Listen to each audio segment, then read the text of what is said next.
All right, Shalom. I'm going to give all praises, honor, and glory to Yahweh, Ba'ashem, Yahushua, Ba'ashem, Kadash.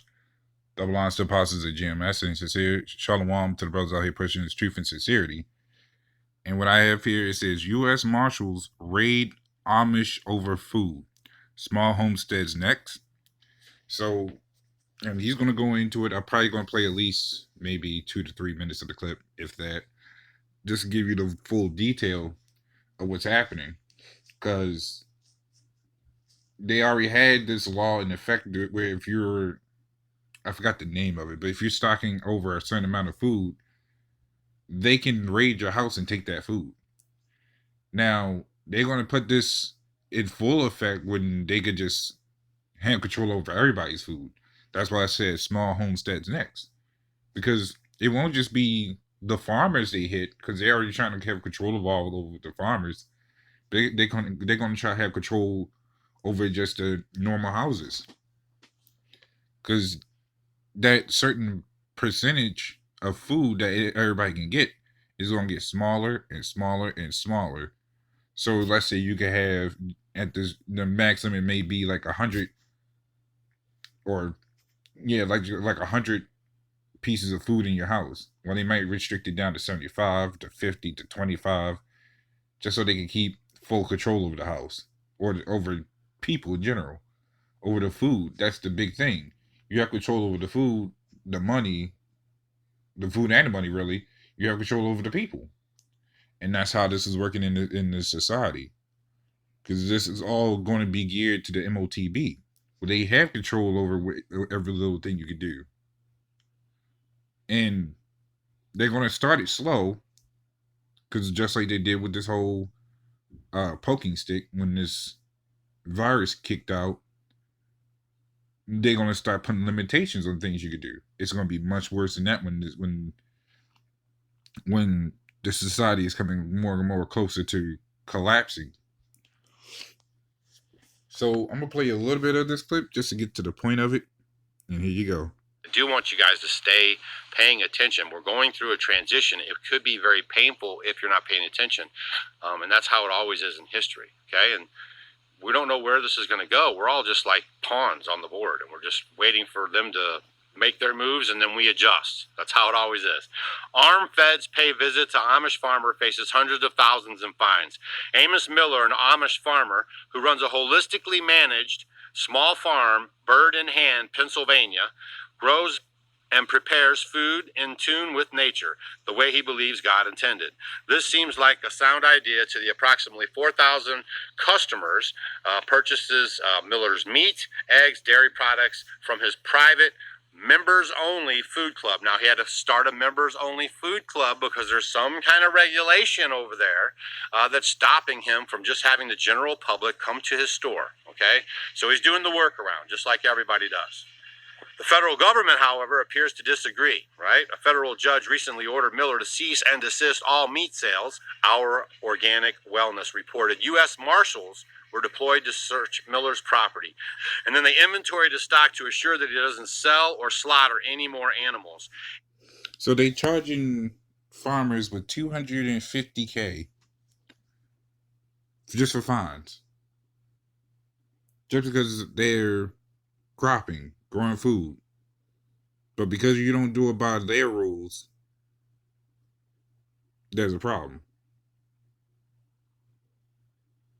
And that's the villainous ways of Esau, that he has to control how people do food.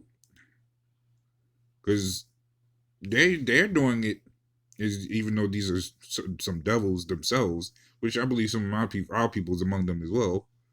But here they are making the food, or how to handle the food correctly. Esau's like, no, you gotta do this our way. Do it the fucked up way or the highway. So I got this scripture here. This won't be a long video, just to go into some points. But this is Revelations 13 and 15. It says, and he had power to give life unto the image of the beast, that the image of the beast should both speak and cause that as many as would not worship the image of the beast should be killed. And they're going to try to pursue this so they can have everybody under this one NWO. And if you don't follow, they'll try to find ways to break you, or if they see you no use, bam, you're gone. However they want to do it. But it says, and he causeth all, both small and great, rich and poor, free and bond, to receive a mark in their right hand or in their foreheads. Right? And it says, and that no man might buy or sell. So you this is what they trying to do. They're trying to gear people up, even if it has to put pressure on them just to take it. This is what it's going to lead to, the MOTB. But they starting this as a control order, as this is like a prop. They store up all the food they can in the meantime, while putting the hassle on these people to follow the way they got to do it. So as it mentioned in the first in 13 and 15, it says, and he had power to give life unto the image of the beast, that the image of the beast should both speak and cause that is many not to worship it. So the key word was to make it speak, because to make it, the reason to make it speak is to cause problems amongst the people, cause all sorts of discord and restrictions upon these people. And it says it caused that as many not to worship the image of the beast should be killed. So if you don't take it, you'll be killed. That's the lines of the speaking. Because that MOTB does all the talking for you. Not literally, but it'll tell you that you can buy with this. You can sell with this.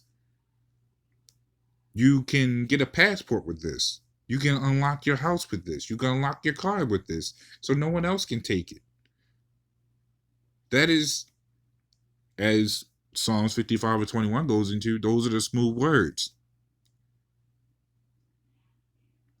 But then there was war behind it, which is, if you don't take it, you got a problem now. So there's many problems in this situation that a lot of people don't see, because, and as he even said it, he don't even know what's going to happen, but we do. It may not go exactly the way we say it, but it's definitely going the way it's planned, because we always telling it. So I'm gonna play you some more of this clip. In other words, the Fed shut down Amos Miller's operation.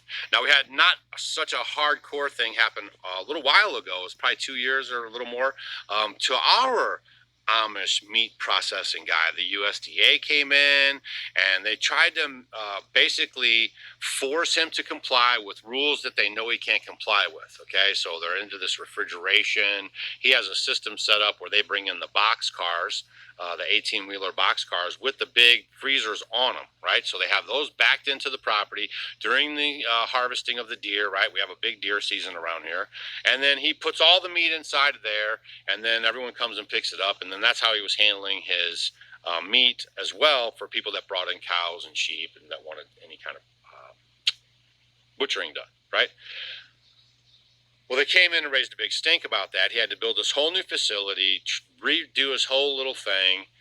And so I'm just kind of letting you guys know, like, they're really after the food situation. They're really monitoring who's doing the food, why they're doing the food, where the food's coming from, because just like Henry Kissinger said, control the food, control the people.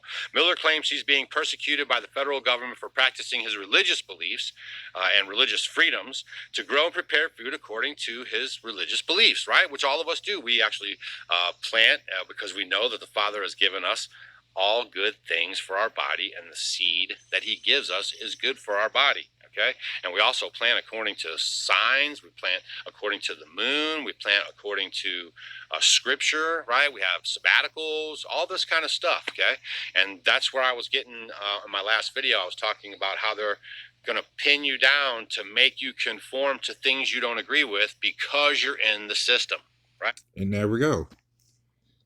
is right there. So that's what they trying to do. They trying to restrict people even further. Try and again, this will be no different from when they try to implement that MOTB. It's going to be more graphic than. I can't see how far worse, but it's definitely going to be a lot worse than what they're doing now. This is just a trial run. But all this is going to lead up to a lot of people rioting, a lot of people's angry, a lot of people, because when you can restrict food, you can restrict anything else in this society. And with the prices going, well, gas prices starting to go down, but it's going to shoot right back up when the dollar, the dollar, the value doesn't mean nothing after a while. So we're seeing what this is leading up to. A lot of people don't, but a lot of people are also starting to catch on to the shit. So this is 2 Peter 2:12. It says, "But these, as natural brute beasts, made to be taken and destroyed." Mind you, it says, talking about these people, they are made to be taken and destroyed. That's why they get up and go to these rallies, as they call it, and then they shoot one another. But then when the riot kicks out, and the martial law is implemented, people get shot and killed.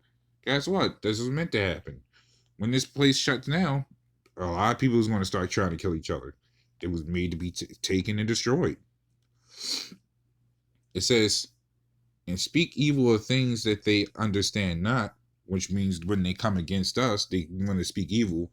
But here they are being double-minded, saying they hate the government and the system, but they love this place.